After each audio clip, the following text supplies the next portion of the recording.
Bismillahirrahmanirrahim. Assalamualaikum warahmatullahi wabarakatuh. Alhamdulillah wassalatu wassalamu ala Rasulillah wa ala alihi wa sahbihi wa mawalah wa la hawla wa la quwata illa billahi wa ba'du. Qala Allahu azza wa jalla: Ya ayyuhalladzina amanu taqullaha haqqa tuqatih wa la tamutunna illa wa antum muslimun. Amma ba'du, ma'asyiral muslimin yang dimuliakan Allah Subhanahu wa taala. Alhamdulillah, segala puja dan puji hanya milik Allah Subhanahu wa taala. Salawat dan salam marilah kita haturkan kepada baginda alam Nabi besar Muhammad sallallahu alaihi wa ala alihi wasallam. Ma'asyiral muslimin yang dimuliakan Allah Subhanahu wa taala. Di malam hari ini kita akan membahas tentang 10 wanita yang sangat malang nasibnya. Dia terlaknat dan terancam masuk neraka. Padahal seorang wanita itu, Nabi sallallahu alaihi wasallam menghabarkan kepada kita, lebih mudah untuk masuk surga dibandingkan laki-laki. Berdasarkan sabda Nabi sallallahu alaihi wasallam, "Idza shallatil mar'atu khamsaha wa shamat syahraha wa ata'at ba'laha wa hafizat farjaha, qila laha udkhulil jannah min ayyi abwabis samaniyata syi'ti." Apabila seorang wanita berupaya untuk menjaga salat 5 waktunya, menjaga puasa Ramadannya, sangat taat kepada suaminya dan menjaga kehormatannya, maka wanita itu akan dihadapkan kepada 8 pintu sorga dan dikatakan kepadanya, silahkan masuk ke dalam sorga dari 8 pintu sorga yang kau sukai. Artinya bahwa wanita masuk sorga lebih mudah dibandingkan laki-laki. Tapi kenapa pula Nabi SAW ketika diperlihatkan neraka, dia mengatakan, ittala'tun nara fa idza aktsara ahliha nisa. Aku diperlihatkan neraka, ternyata kebanyakan para penghuninya adalah kaum wanita. Lalu siapa saja wanita-wanita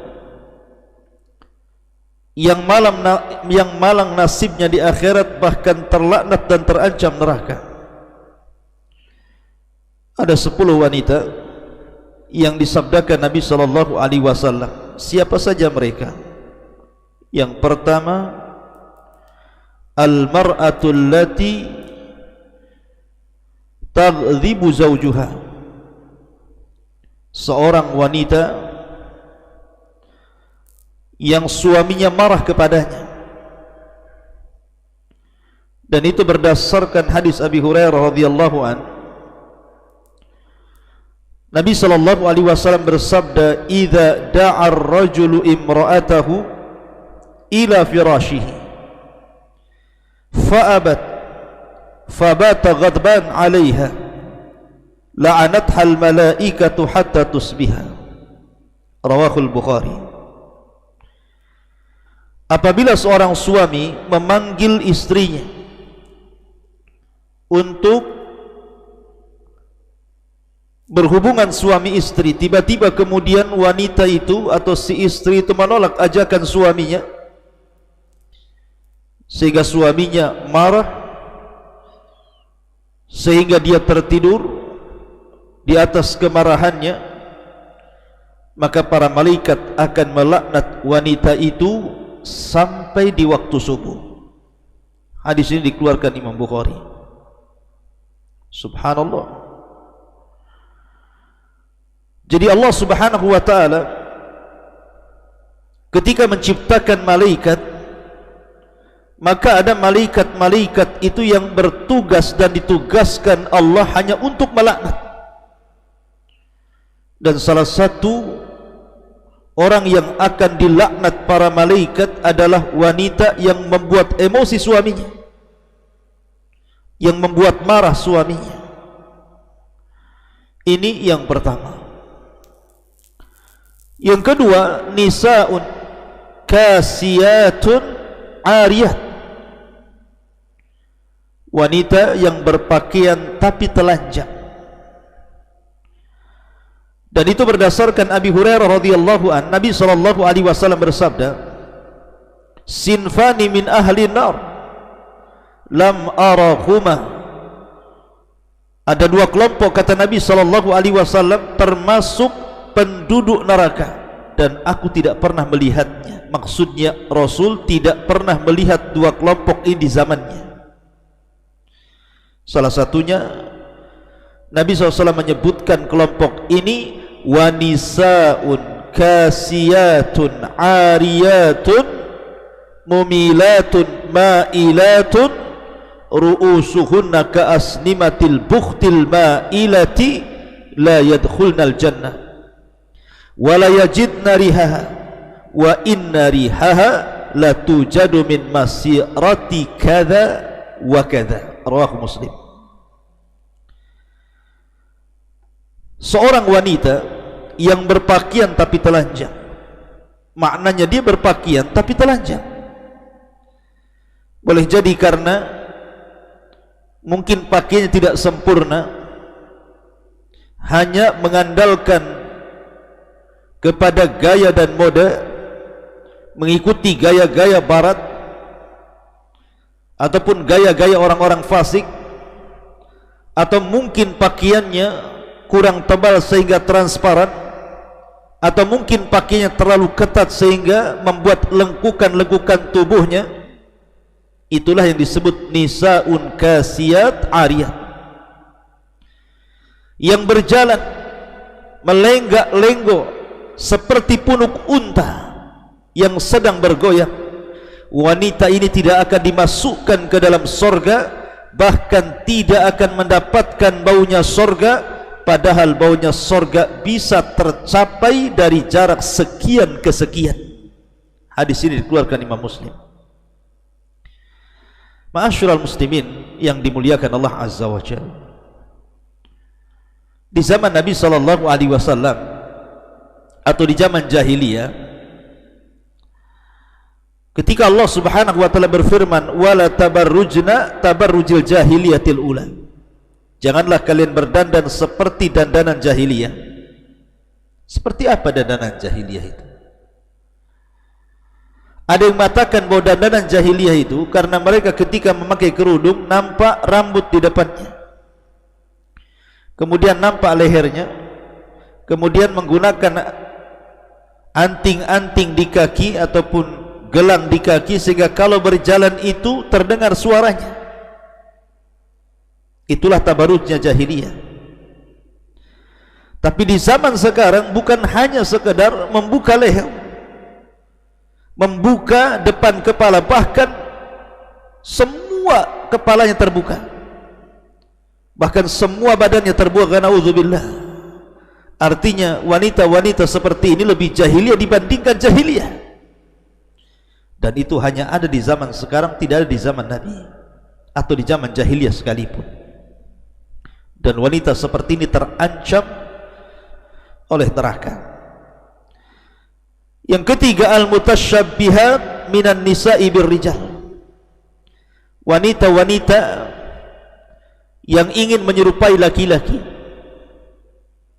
Dan itu disebutkan dalam riwayat Bukhari dari Abdullah ibn Abbas radhiyallahu anhuma, Nabi sallallahu alaihi wasallam bersabda, la'anallahu al-mutasyabbihina minar rijal bin nisa wal mutasyabbihati minan nisa'i bir rijal. Semoga Allah melaknat laki-laki yang menyerupai perempuan ataupun perempuan yang menyerupai laki-laki. Lihat di zaman sekarang, pakaian wanita itu terkadang persis seperti laki-laki. Biasanya kalau perempuan itu kan identik pakai abaya, tidak ada lengkukan kakinya, betul-betul lurus pakaian dari atas sampai ke bawah. Tapi di zaman sekarang lihat, banyak wanita-wanita yang menggunakan levis, celana jeans, celana ketat, kaos laki-laki, bahkan dipotong rambutnya ala laki-laki, bahkan cara jalannya pun seperti laki-laki, cara bicaranya seperti laki-laki. Maka wanita-wanita seperti ini terlaknat, karena wanita ini punya tabiat kelembutan, rasa malu. Itulah tabiat wanita. Ma'asyiral muslimin yang dimuliakan Allah Azza wa Jalla. Kemudian yang keempat, an-nahi'atu, wanita-wanita yang suka niyaha. Apa itu niyaha? Niyaha itu artinya menolak takdir saat orang-orang yang dicintainya meninggal dunia. Boleh jadi ayahnya meninggal dunia, suaminya meninggal dunia, anaknya meninggal dunia, kemudian dia pun meraung-raung, mengguling-gulingkan badannya, merobek-robek pakaiannya, kemudian berteriak-teriak, menangis kencang, menolak takdir. Itulah naiyah. Naihah. Nabi sallallahu alaihi wasallam bersabda, laisa minna man latamal khudud wa syaqqal juyub wa da'a bid'awal jahiliyah, rawahul Bukhari. Bukan termasuk umatku, kata Rasul, orang yang memukul-mukul pipi, merobek-robek pakaian ataupun pesak ataupun berteriak-teriak ala jahiliyah saat ada musibah yang menimpahnya. Maka niyahah itu tidak dibolehkan, haram hukumnya, karena akan mempengaruhi si mayat, karena akan diazab si mayat itu karena niyahahnya atau tangisan ratapannya orang yang hidup. Makanya dahulu ketika Ummu Sulaim meninggal, putranya Abu Talha namanya Abu Umair yang masih kecil, keluarganya menangis. Maka kata Ummu Sulaim mengatakan, keluarlah kalian, kalau kalian tetap menangis, keluar kalian dari rumah ini. Ma'asyiral muslimin yang dimuliakan Allah Azza wa Jalla. Kemudian yang nomor lima, al-mar'atu al-mubalaghatu fil haddad. Seorang wanita yang sangat keras hati, seorang wanita yang susah memaafkan suaminya, seorang wanita yang kasar, seorang wanita yang justru dia ingin memegang tampuk kekuasaan rumah tangga, seorang wanita yang egois, seorang wanita yang ingin menang sendiri, seorang wanita yang mengajak bertengkar dengan suaminya. Maka seorang wanita seperti ini juga terancam. Ma'asyiral muslimin yang dimuliakan Allah Azza wa Jalla, bahkan terlaknat. Makanya kenapa Nabi sallallahu alaihi wasallam mengatakan, apabila seorang suami dan istri bertengkar, harusnya seorang wanita tidak harus melihat salah siapa, dirinya atau suaminya, tapi wanita yang salihah dan wanita penghuni sorga, dia ambil tangan suaminya dan mengatakan, wahai suamiku, maafkan diriku, aku tidak bisa memejamkan mataku sampai kau memaafkan diriku. Jadilah wanita lembut. Kemudian juga yang nomor 6, al-washimatu wal mustawshimah. Nabi sallallahu alaihi wasallam mengatakan, la'anallahu al-washimah wal mustawshimah. Allah melaknat wanita-wanita yang ditato ataupun wanita-wanita yang mentato dan yang minta ditato, dua-duanya dilaknat. Lihat wanita sekarang, konon katanya tato itu untuk memperindah, mempercantik. Yang ada tato ini memfitnah, bahkan merusak ciptaan Allah Subhanahu wa ta'ala. Maka wanita-wanita yang ditato dilaknat, terancam masuk neraka. Kemudian yang nomor 7, al-mar'atu al-musta'tirah, wanita-wanita yang suka mengumbar wewangian ke orang lain. Kata Nabi sallallahu alaihi wasallam, ayyumam ra'atin ista'tarat thumma kharajat famarrat ala qaumin liyajidu rihaha fahiya zaniyatun. Siapapun wanitanya yang menggunakan wewangian, kemudian dia keluar sengaja ingin memfitnah laki-laki sehingga baunya tercium laki-laki, maka Rasul mengatakan wanita itu seorang pezina. Na'udzubillah. Kemudian yang nomor 8, al-mar'atul lati tatlubut talaqa biduni udhrin syar'i, wanita yang memaksa meminta talak kepada suaminya tanpa ada uzur. Maka Nabi mengatakan, ayyuma imra'atin sa'alat zawjaha talaqa min ghairi ba'sin faharamun 'alaiha raihatul jannah. Siapapun wanitanya yang meminta kepada suaminya untuk diceraikan tanpa ada alasan, maka haram padanya bau surga. Apa alasan? Apakah hanya alasan dunia Anda minta cerai? Ketika suami Anda berada di atas dunia, kerja layak, gaji pantas, Anda senang bersamanya. Ketika Allah uji kemudian dengan menganggur dan dia sudah berusaha untuk bekerja tetapi Allah belum beri kesempatan untuk bekerja, tiba-tiba Anda kemudian meminta cerai. Ma'asyiral muslimin yang dimuliakan Allah Subhanahu wa ta'ala, atau alasan yang lain yang bukan alasan syar'i. Kemudian yang nomor 10, yang nomor 9, seorang wanita yang menghena rambutnya dengan warna hitam. Nabi SAW mengatakan, rubahlah uban kalian tetapi jauhi warna hitam. Boleh kita merubah uban-uban yang sudah menumbuh, tapi jauhi warna hitam. Tapi di zaman sekarang, ma'asyiral muslimin yang dimuliakan Allah Subhanahu wa ta'ala, lihat wanita-wanita di zaman sekarang, karena ingin tampil muda, dia pun berani melanggar syariat Allah Azza wa Jalla dan Rasulnya dengan cara mewarnai rambutnya dengan rambut yang hitam. Padahal ini sangat diharamkan dalam Islam. Anda boleh mewarnai dengan warna lain, tapi jangan warna hitam. Kemudian juga yang terakhir, yang nomor 10, wanita-wanita al-muhallalalah, artinya wanita-wanita yang dicerai oleh suaminya talak 3, otomatis tidak bisa kembali kepada suami yang pertama, dia harus menikah lagi.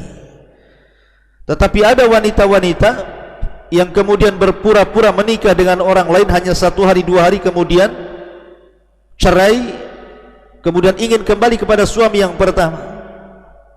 Maka wanita seperti ini terlaknat, tidak boleh. Kalau dia menikah lagi, ya harus betul-betul menikah menjadi seorang istri. Jangan mencari-cari supaya dia diceraikan dan bisa kembali kepada suaminya yang lama, tetapi hiduplah seperti layaknya seorang istri. Sampai boleh jadi Allah takdirkan kemudian bercerai karena sebuah alasan, Anda boleh balik kepada suaminya. Tapi kalau Anda kemudian menikah dengan suami yang kedua, kemudian membuat gara-gara supaya cepat dicerai dan bisa kembali kepada suami Anda, maka tidak boleh, haram hukumnya. Dan juga ada tambahan, wanita-wanita yang mencukur halis, wanita-wanita yang menyambung rambut, wanita-wanita yang mengikir gigi, dan banyak lagi wanita-wanita yang nasibnya akan malang pada hari kiamat karena terlaknat dan terancam neraka. Wallahu a'lam bishawab. Ini yang bisa saya sampaikan, mudah-mudahan menjadi ibrah dan peringatan bagi kaum hawa. Subhanakallahumma bihamdika asyhadu an la ilaha illa anta astaghfiruka wa atubu ilaik. Allahu ta'ala alam. Assalamualaikum warahmatullahi wabarakatuh.